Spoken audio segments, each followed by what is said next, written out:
দুইটা তেলাপিয়ার দাম যদি 270 টাকা হয় তাহলে মানুষে কি খাবে?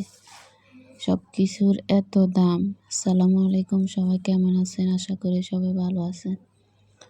তো সকালে আমার ছেলে এবং মেয়ের জন্য 2টা ডিম সিদ্ধ করছিলাম। আর মেয়ে এখানে আমার সাথে একটু দোকানে গেছিল। তো দোকানে গেলে বরাবরই চিপসের জন্য কোনো কিছুর দিকে তাকায় না, বলবে শুধু আঙ্গুল দিয়ে দেখাবে চিপসটা আমার মেয়ের জন্য খুবই ফেভারিট ওর, দেখতেছি। তো পরে বাজার থেকে কি কিনবো, সিম, লাউ এগুলা ছাড়া আর কি আছে বাজারে। পরে এই যে 4টা কাঁচকলা নিছে 40 টাকা, আর 2টা তেলাপিয়া কেজি 220 টাকা কইরা। তো পরে 2টো আমি কমাইয়ে 200 কইরা আনছিলাম। 2টা তেলাপিয়া ধরছিল 1 কেজির একটু বেশি হয়েছে, 270 টাকা আসছিল। আর এখানে আমি 1 কেজি টমেটো নিছি। টমেটোর দাম এখনও কমে নাই, আসলে মন ভরে এখনও টমেটো খেতে পারতেছি না, শীত তো চলে যাইতেছে। তো কি রান্না করব, পরে ভাবতেছি যে মাছ দিয়ে কাঁচকলা দিয়ে রান্না করব। পরে বাবরা বলতেছে মাছের আলাদা টমেটো দিয়ে ভুনা করো, আর কিছু মাছ ভেঙে কাঁচকলা দিয়ে রান্না করে নেয়। পরে মাছগুলো কেটে নিয়েছি, মাছগুলো এমনিতে অনেক ভালো পড়ছে, কোনো গন্ধ বাস কিছু নেই, মাছগুলো অনেক ভালো পড়ছে। আর আমি প্রতি সময় ওই বেড়া থেকে মাছগুলো আনি, ওর থেকে মাছ আনলে মাছগুলো মজা লাগে। অনেক জাল্লা থেকে মাছ আনলে কি হয়, মাছগুলো মজা লাগে না, মাছগুলো থেকে গন্ধ করে, এক একজনের হাতের মাছ ভালো পড়ে না আর কি। তো এখানে আমি মাছ বোনার জন্য 2 পাশে 2টা তরকারি বসাই দিছি, কারণ ও চলে আসছে, ও খেয়ে আবার চলে যাবে।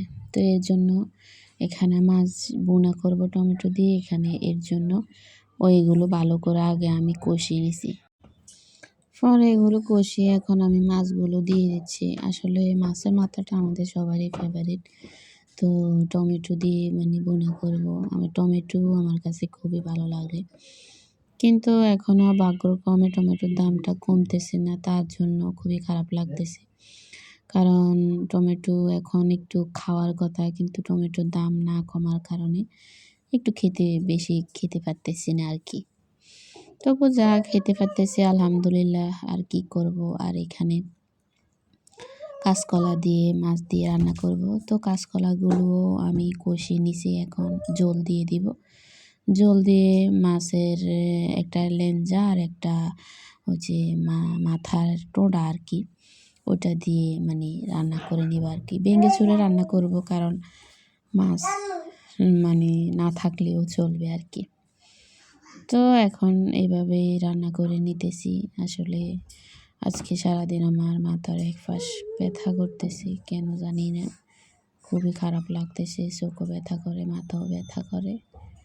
এই যে এইদিকে আমার তরকারিটা হয়ে গেছে, এখন তরকারিটা নামিয়ে নিব। আর এদিকে কাঁচকলাটাও হয়ে গেছে।